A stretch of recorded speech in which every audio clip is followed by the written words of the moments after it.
What's up, everybody? Happy Sunday to you. And what else can I say? Finally, something to be positive about at Auburn. It sure was nice to go into something as big as last night's game was in the college basketball world, and actually come out on top, actually play well. Yeah, I mean, I think we all would have been happy if we went out there and played extremely well and knew that if we lost a close game, it wasn't the end of the world. But man, isn't it nice to win a basketball game against one of the top teams in the country, a team we played a few years ago in the NCAA tournament and got beat by, Randy. And you heard the announcers, which I thought it was a well-called game, too, last night. Man, they raved about that game and just how great of a basketball game it was and how great these two teams were and the potential of both of them maybe being in a Final Four. Man, it was a great, great win for Auburn last night, and a star was born into Todd Pettiford. Yeah, it's a great place to start. Let me start with the two coaches, though. I was so impressed with the way that they play basketball because that's how we play basketball. And I think that's the reason we've embraced Bruce Pearl, his staff, the Auburn program, the Auburn basketball culture right now. Because we may lose a basketball game, Brett, but I very seldom come out of a ball game that I've watched or been in attendance for while Bruce Pearl is there and said we didn't play hard tonight. Right. We didn't give effort tonight. We didn't seem like we cared as much as we should about winning the basketball game. Houston's the exact same way. Did you leave thinking the same last night, Brett? I mean, the way that they defend, I wouldn't get a shot off. In my prime, I couldn't get a shot off with the way those two teams defend. And I know there's a lot of places we can go, but I think it's a great place to start with when you're able to go on the road in a hostile environment, and we had great fan support like we always do, but you match up against a team that's coached as well as they are and has won as many basketball games as they have over the last 7 to 10 years. I think it means a little more than going up against somebody that's kind of a newcomer to the scene that you don't know a lot about. But Kelvin Sampson, that man can coach them up as good as Bruce Pearl. He's one of the best coaches ever in college basketball, and everywhere he's been a winner. He was a winner at Oklahoma, and now he's at Houston and doing a phenomenal job. You've seen they're right on the cusp there of winning a national title, and I think again the product he puts on the floor is second to none. And I loved what Auburn was able to do against a team just like them, like you said. When you look at that, it looked like a late February game, Randy, early March basketball game where two teams were really hitting their stride. I mean, this is game 2 for both teams. And everybody kind of looked at this game, and you heard the announcers last night. They're going to be talking about this game for a long time. And one game doesn't make a season, obviously, in basketball. And basketball's an ebb and flow sport. You're going to have highs, you're going to have lows. But I think we saw a really good snapshot of what both of those teams are. And for the first time ever in school history, Auburn is number 1 in the KenPom ratings. This was a 1-2 matchup last night in the KenPom ratings. When the next poll comes out, obviously Auburn will be in the top 10 in the country, and rightfully so. And Houston won't fall far, if maybe at all. I mean, I don't know how you can penalize them for losing a game the way they did. And two really good basketball teams, especially after the news we all got Friday, Randy, which was, man, can we do anything right? Can we really get anything going in the right direction? And we thought it may be a joke there for a while, but it unfortunately was not. But again, tells you about Bruce Pearl to have to deal with what he dealt with an incident on an airplane, to come back, to have to reroute, go back to Houston, and then pull off the performance and have that team ready. That team wasn't distracted whatsoever. If anything, they may have played better. Well, they did. And defensively, I don't think we could have played much better than we did last night. We shot the ball well. We didn't hit a lot of free throws. But let me quickly go back to the plane flight, and then I'm going to get away from it. It's not a great place to get in a fight, but folks get in fights. And it's unfortunate. I'm not trying to minimize the issue because you and I were on the road with a high school football game, and it's bad for your program to be in national news based off of a flight where they have to turn it around and let two of them off.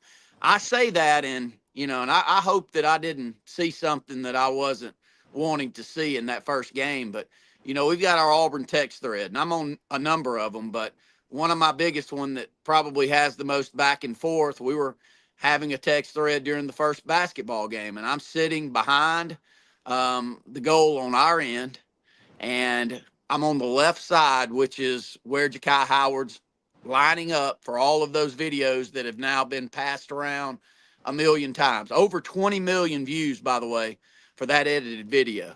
That's just on Twitter. I've seen it all over Facebook Right. too. There's one thing about these phones that we hold in our hand.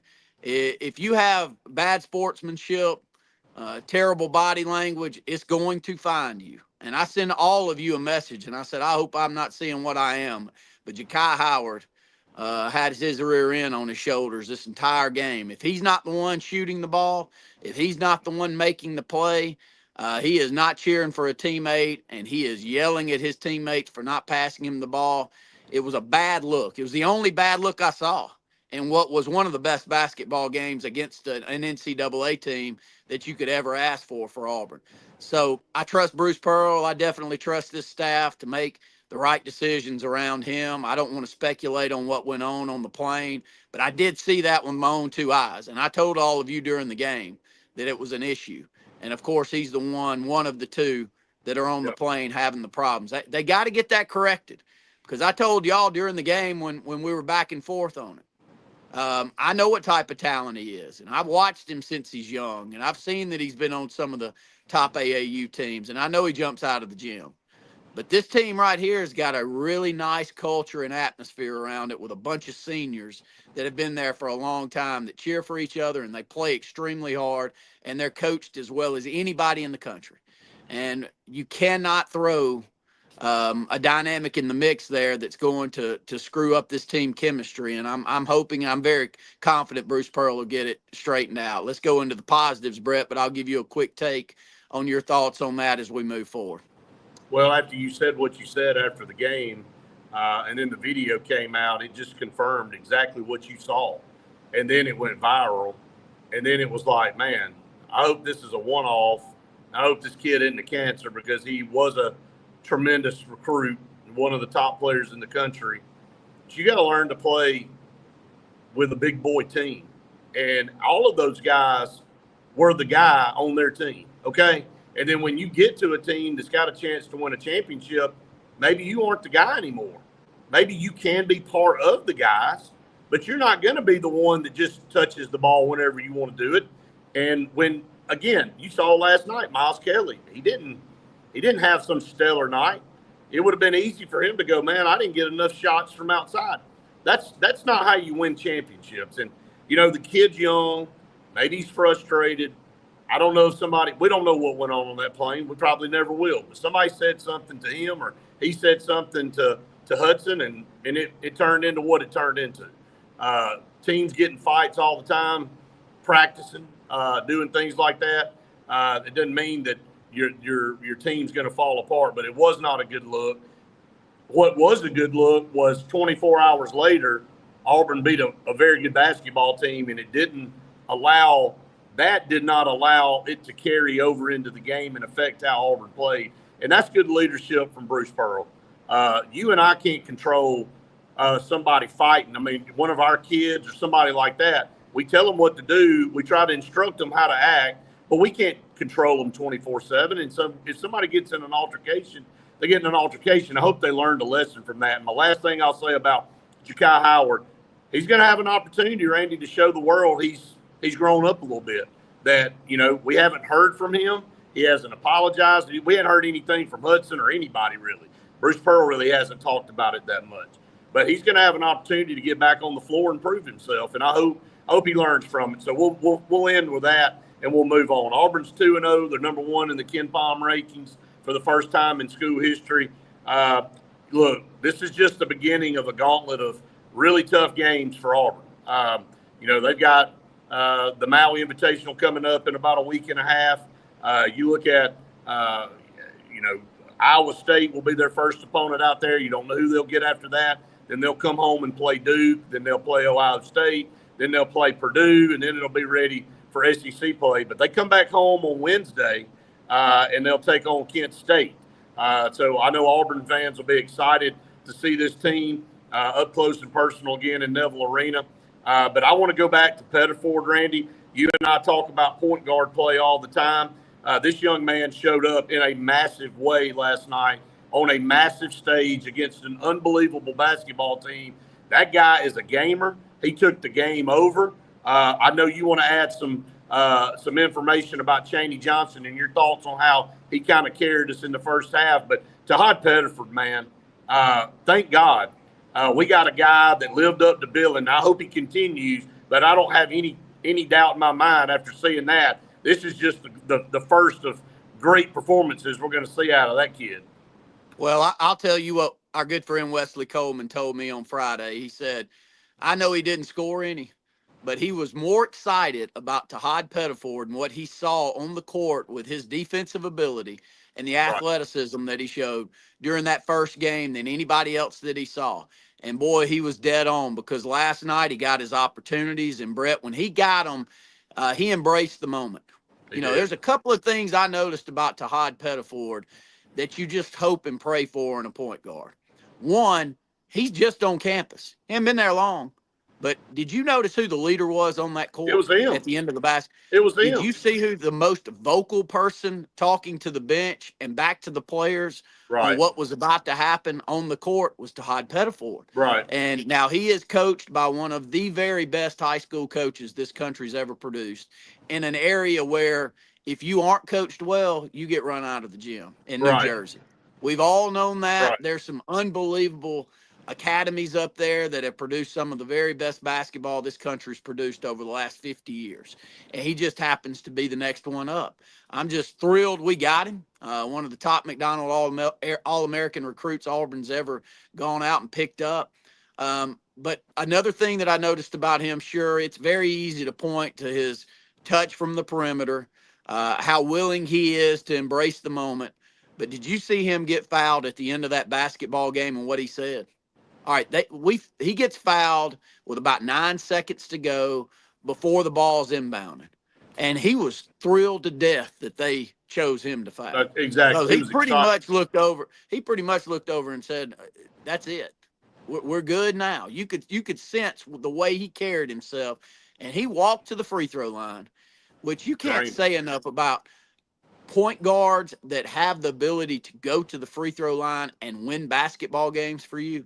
You and I have called a lot of championship basketball on the high school ranks, but I've called a ton of championship basketball over the last 20 years. And I can't tell you how often it took a point guard late to step to the free throw line and knock down 4 to 8 free throws in the last minute to minute and a half to win a basketball game.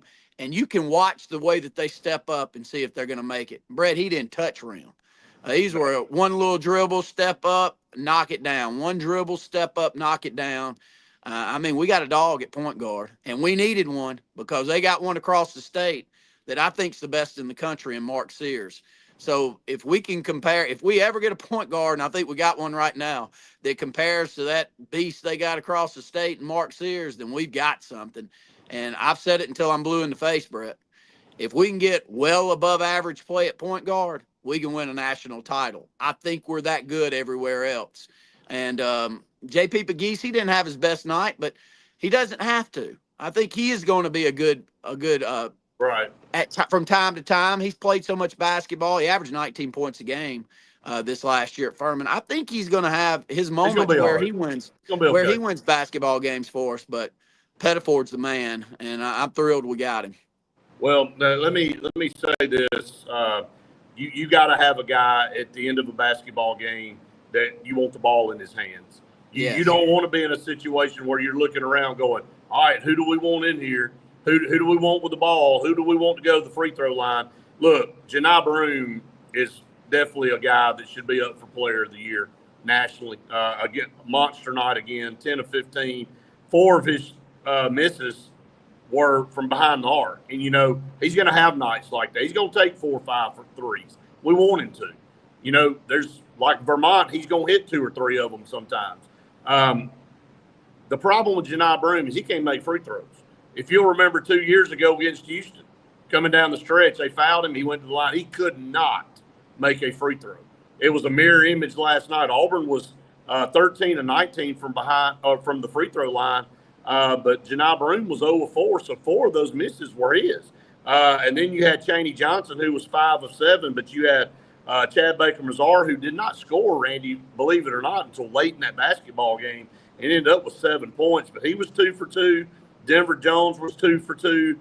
Pegues was 2 for 2, and those 2 big ones that Pettiford hit, he was 2 for 2. But Janai Broome has got, because he's going to get fouled, Randy. He's a big guy. They're not going to give him freebies in there. So he's got to make teams pay by going to the free throw line. And we were in a stretch right there in that game where he went to the line on those 4 free throw attempts. He didn't make any of them. I mean, you're looking at the difference in an 8-point swing right there. A team that comes down and hits 2 buckets and you miss a chance at 2 buckets from the free throw line, and that could have been the difference in the game. But I'm glad that Pettiford took over, did what he did, and I'm glad we're finding out some things. And Bruce Pearl said that. He said both of these teams are going to get exposed tonight, and that's a good thing. He said we're both going to figure out where our weaknesses are, and we're going to be able to figure out where our strengths are, and I think we did that last night. We definitely found out where some of our weaknesses still are, but we found a whole bunch of strengths going in to the rest of the season. Well, 2 X factors in the ball game last night that I think is going to play. It's going to bode really well for Auburn moving forward. First off, Chaney Johnson in the first half carried us. He had 9 points there in the first half. First couple of buckets were huge because we were struggling getting shots. He looks different too, man. Yeah, that turnaround jumper at the free throw line to get our first bucket of the game was so big because it got us off the snide and gave us a little positive momentum. He didn't do a lot in the second half scoring, but he did a lot of everything else in the second half, defending and rebounding the basketball. So if Chaney Johnson continues to play the way that he is, which is a double-double, he's right there averaging around a double-double right now. That bodes well. The X factor in the second half is exactly who you just said, Chad Baker-Mazar. At the end of the basketball game, he hadn't played well last night. I do think he's going to average 12 to 14 points a game. Heck, he had not even taken a shot, Randy, till maybe 10 minutes to go in the game. I don't know, maybe even later than that.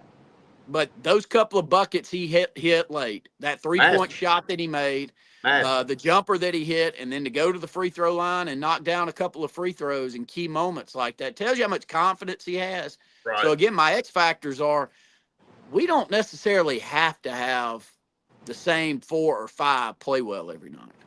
I think as long as we get a couple of more, now I think Pettiford and Broome are going to do what Pettiford and Broome's going to do.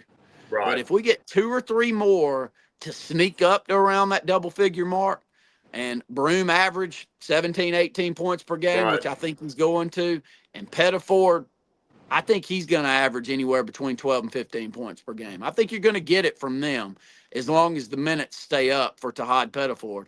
But we've got depth, man, and that's without those other 2 key pieces that we talked about being out because of the fight on the plane. It's a great basketball team. It's such a breath of fresh air to watch a program embrace what I sense is the culture in Auburn University whenever we're at our best in sports, and that's just teams that other teams hate to play.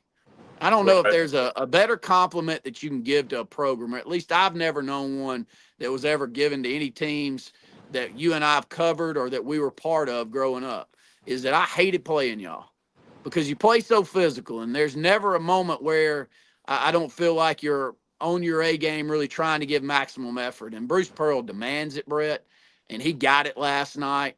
Our defense was stifling when it needed to be, and we rebounded the basketball, and our ability to block shots was on full display last night, Brett, especially late in the basketball game.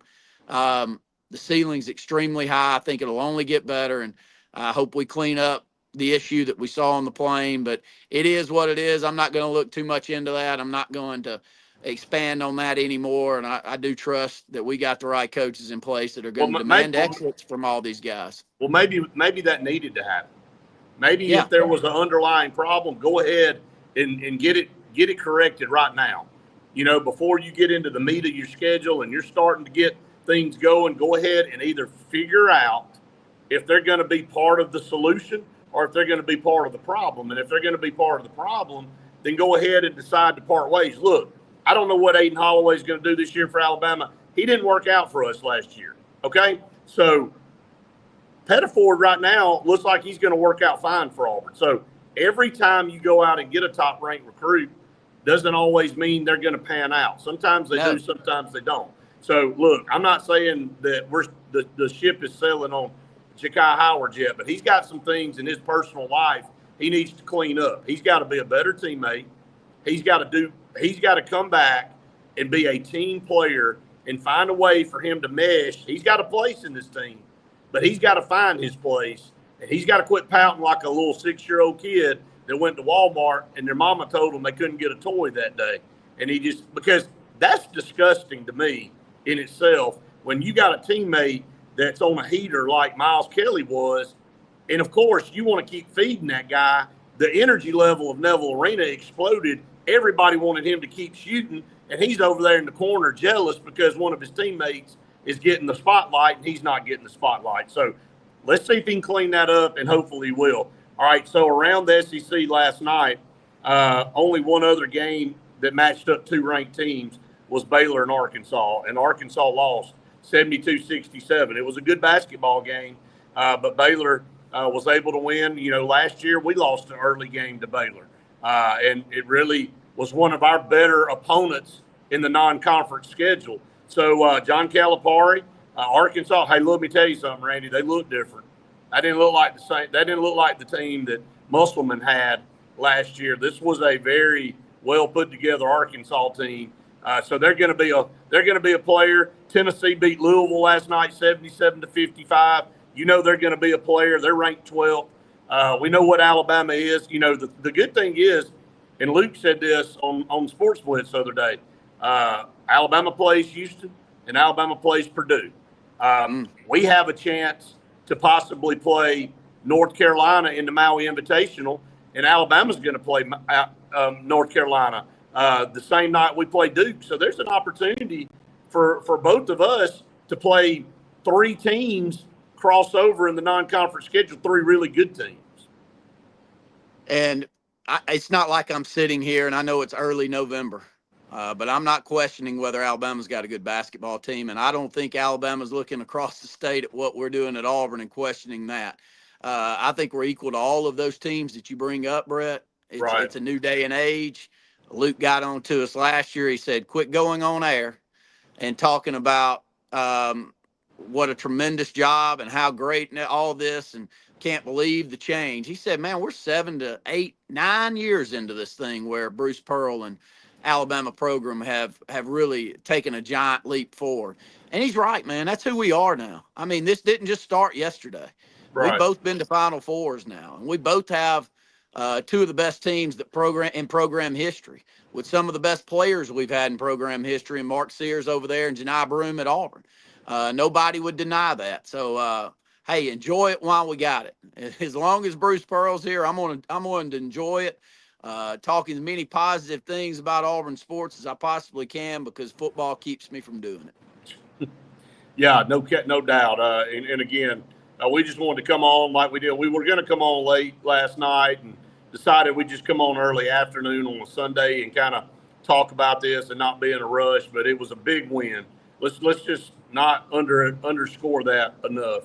It's a big win for Auburn to go to basically a home game for Houston and win the way they did in a tournament atmosphere here in November to get that win under their belt and what that's going to do for confidence for this team. Now, you come back and you get your problems cleaned up, whatever those are, and then you play Kent State on Wednesday, and then you get ready to go out and play in the Maui Invitational against, again, as good of a slate of teams as Maui's ever had. You'll open up with Iowa State, which is another top 10 team.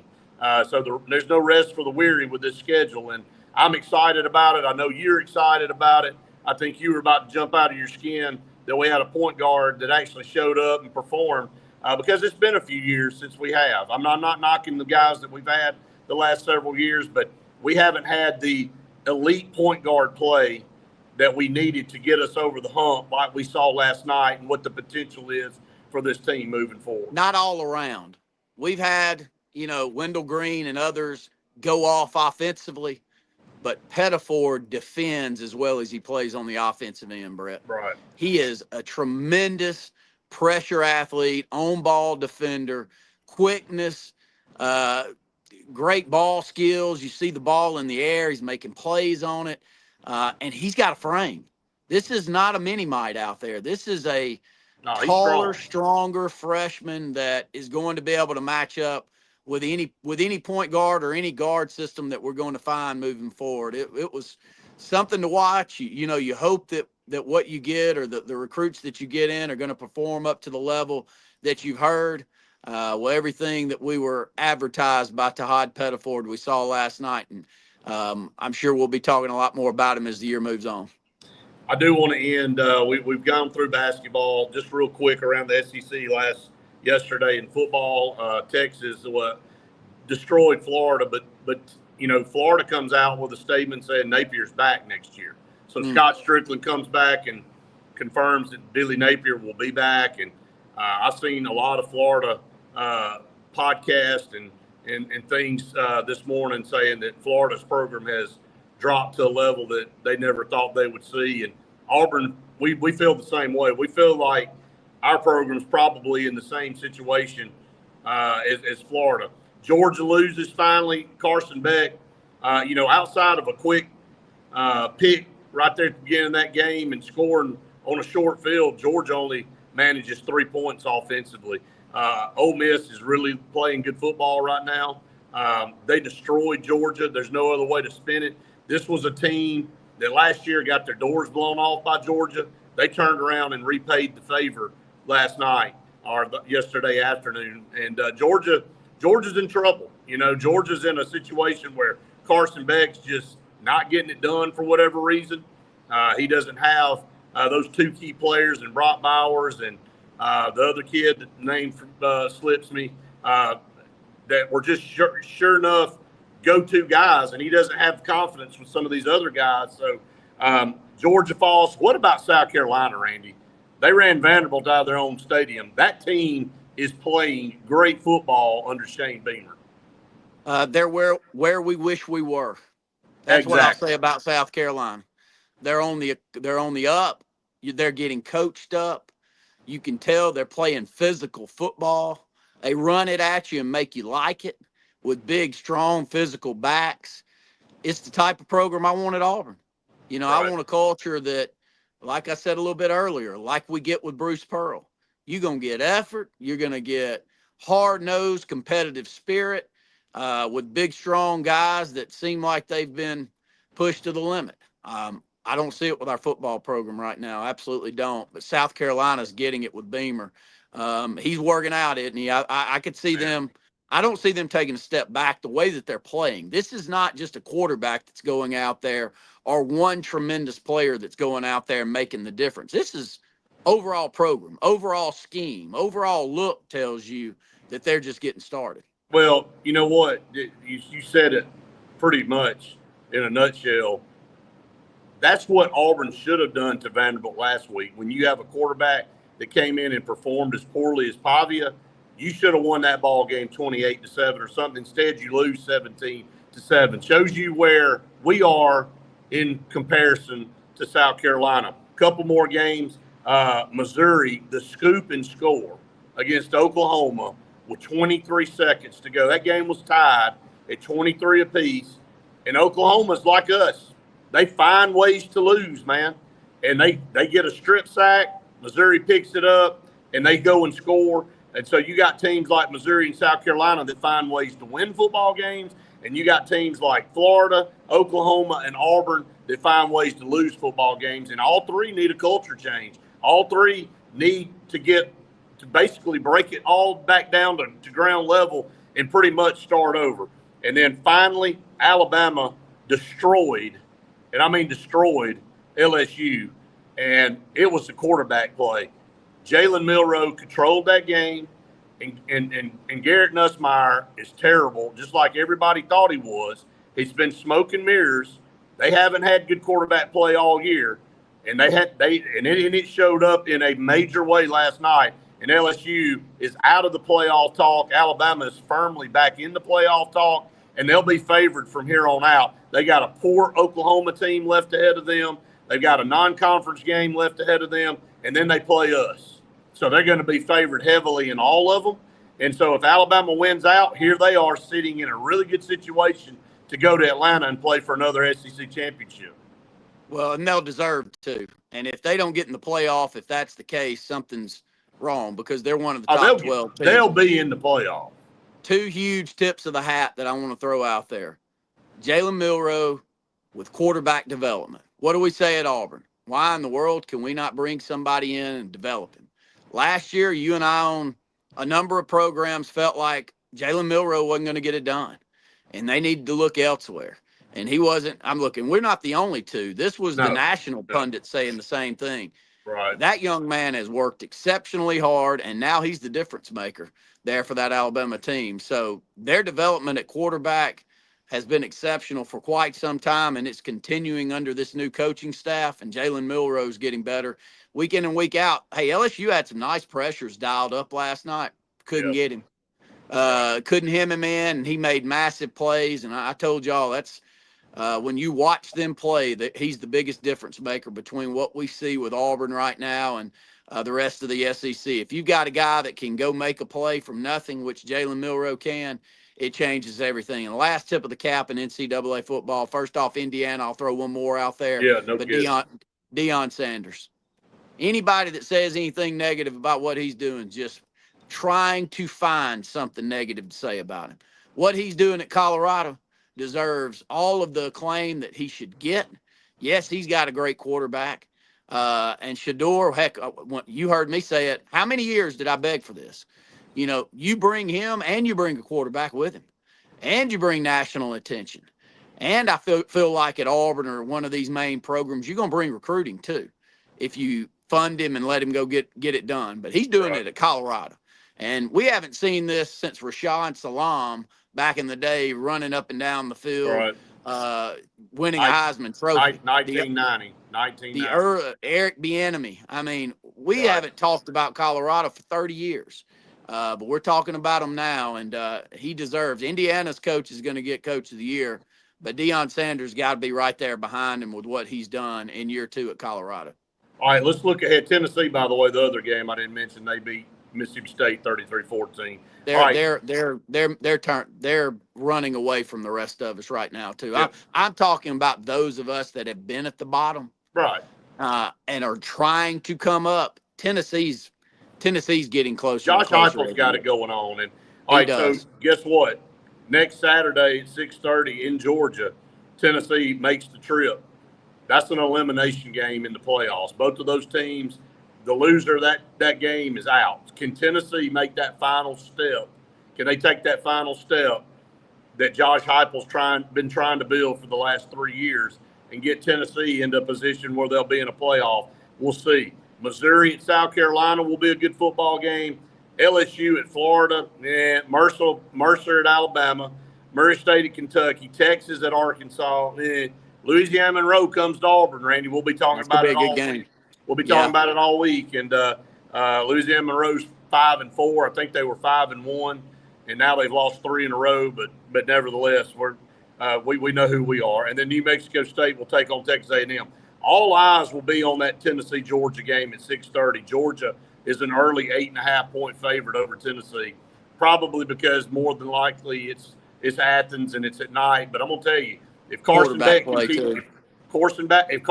continues to play the way he plays, I wouldn't be surprised if Tennessee rolls into to Athens and wins that football game. So some comments coming in. It just says Facebook user. I'm not sure who this is. So I'll just read them real quick. He said, I've heard for years that from loyal Aubs that the lack of player development at Auburn has been a huge problem for some time. And it has, especially maybe more the quarterback than at other positions, but definitely at quarterback. He said, can't think of his name, but the Georgia Tech coach has them playing good football. Hey, a big win. I didn't even talk about that. They knock off Miami. Cam Ward could not work the magic at the end of that game. He had the ball. with a chance to credit Georgia Tech. You know, I texted y'all yesterday. I said, Georgia Tech's good at ruining a team season. They've done it to us. They've done it to other teams. They just seem to be a spoiler. Some crazy games yesterday, some big upsets around college football that shook up everything. Quarterback development, great comment there. We don't seem to be able to do it at Auburn. The ones that we have had success with have all been transfers in. Brett and I said last week, I really feel like the last quarterback that we took out of high school that we developed into something that we could be proud of is Brandon Cox at Hewitt-Trussville. That's a long time ago, my friend. That's 20 plus years ago. If somebody else you remember was developed there at Auburn to a well above average quarterback that didn't come in as a transfer, tell them I don't, because Bo Nix, we can't claim him. Bo Nix took off and became a Heisman Trophy contender for the 2 years he was over at Oregon. Yeah, we had him, but he didn't get developed to the level that he is now by staying around Auburn to be developed. Until we fix that, I don't know how we fix this football program. Starts there. It's John Den. He let us know it was our favorite Bammer, John. So, John, really appreciate you always tuning in. I always love the back and forth with you. Real quickly, the new poll came out. Oregon is the unanimous number one team in the country, followed by Ohio State, Texas. Penn State is at number 4. Iowa is 5. Tennessee is at 6 now. BYU 7. Notre Dame 8. Alabama jumps back up into the top 10 at number 9. And Ole Miss sits there at number 10. Georgia 11. Miami falls to 12. Boise State is at 13. SMU 14. Texas A&M 15. How about Army, man? They got Notre Dame coming up next week. They're sitting there undefeated at 9-0, and they're number 16 in the country. They're trying to get in that playoff, man. So that's crazy. Clemson 17.